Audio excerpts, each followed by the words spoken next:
What's up guys, welcome to this new Lock Manga review number 284. So, let's begin. So the chapter begins where we left off in the previous chapter. We get to see the celebration between Ikaguri, Raichi and Gakamaru. They're like, they can't believe what just happened, and we get to see a few more panels of Isagi celebrating, and those two other extras, the ones who we don't actually know. And actually, they are the extras that Rin passed in the previous chapters so easily. Like, what the hell were those guys doing? What the fuck?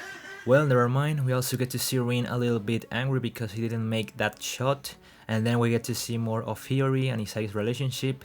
Hiyori is like super happy because he was able to nullify, Isagi was able to nullify that shot, but that was all thanks to Gagamaru. And here we get to see more of, an explanation of how Isagi was able to know that Kaiser had the ability to nullify that goal, but thanks to his block that could happen. Like, if it weren't for him, that shot could have actually gone inside the goal, but because Isagi actually knew all of Kaiser's abilities and all of that, the entire analysis of him, he made that plan up and they went all for it. Isagi then goes on to explain that yes, this is the first time we are seeing him using himself like a pawn, and then using Kaiser as the protagonist that could block that shot, so Kagamaru could definitely block it. And then Isagi goes on to explain something really interesting, and he says that he wouldn't accept disappearing in this match. He accepted those feelings of, feeling overpowered by others, like feeling like you are not actually a genius.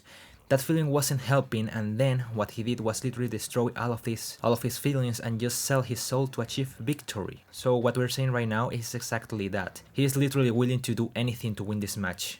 And that's exactly what I said in the last Blue Lock chapter. Like, I remember saying something like, he just doesn't care about ego anymore. Like, yes, you have ego, but in a way that you just want to win this match and he don't care about anything else. And then this is very funny because we get to see Hiyori's face and Kaiser's expressions, and then Rin is like, you're so stupid, like, how happy you are right now, but you literally just blocked that shot. What happened to your striker ego? And then you know what's going to happen right now. Isagi is not going to hold back. The last, I wouldn't say seasons, but I would say that in the last 100 chapters, Isagi's been behaving pretty wild, He's always been like this, like he's been growing this persona that just burns everyone else around him. Like, if you're trying to beat him using words, you are going to lose. So in the next panels, Isagi says to Rin, you're so stupid, you were hoping for a goal to happen, and then, the entire world was waiting for a new hero to appear, and then I came in and destroyed all of that. I literally crushed Rin's dream. And then we get to see this wild animal saying that he will destroy the geniuses and prove to everyone that talented learners, just as he is, could become the best in the world and everything else.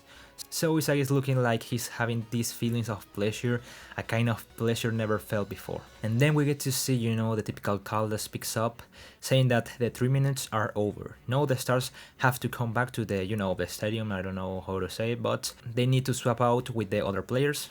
So Loki's like, yeah, whatever, I suppose I was playing for nothing. He says that he joined for fun, but then he says that his pass to Rin was absurd because he couldn't score a goal. And then Loki stopped chilling and throws some beef into Japan team, and he says that at this rate it'll be 10,000 years before the world's best striker comes from Japan. And then we get to see Isagi's wilding again, saying, shut up Loki, you're the one who lost. And then Loki's like, what the fuck are you saying? And then Kaiser was like, what are you doing? What are you talking about?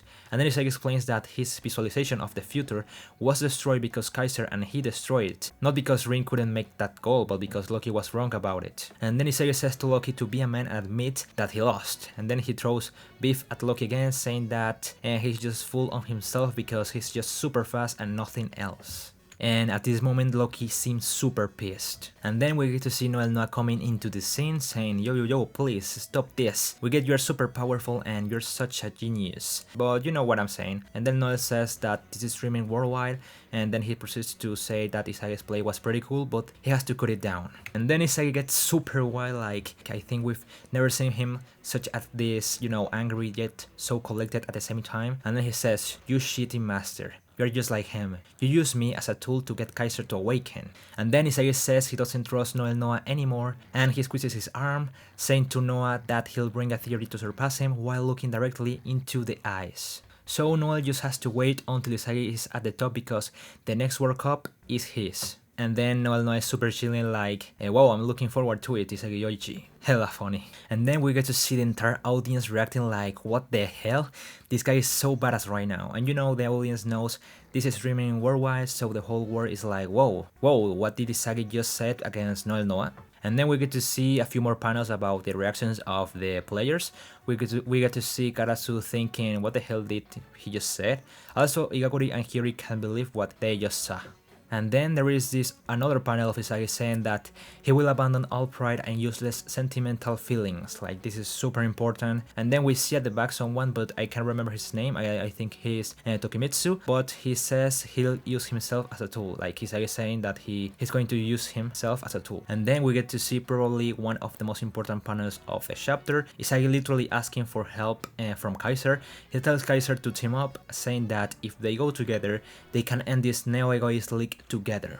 This is where the chapter ends. So, what the hell just happened? This chapter is super crazy. We're seeing Isagi like never before, and that's because in the last chapters we've been getting a lot of information about ego and all of that evolution theory. We got to see this new form of Isagi, which is this new form of not giving a fuck about ego and feelings, just wanting to win. This is his new form. So I hope Kaiser joins him, like even though I know Egoist has to work alone. I don't know, man, like we're getting so much information about this new term, talented learner, like this is literally not what we saw in the first episode of the anime. I'm really curious about what's going to happen next. So please guys, tell me what you think in the comments, like, subscribe, and I don't know, man. This is really crazy, this looks pretty nice, and I can't wait for this to get animated. At least having it on dub would be pretty cool, so please comment your opinions, and like the video, subscribe, and see you in the next one. Bye bye.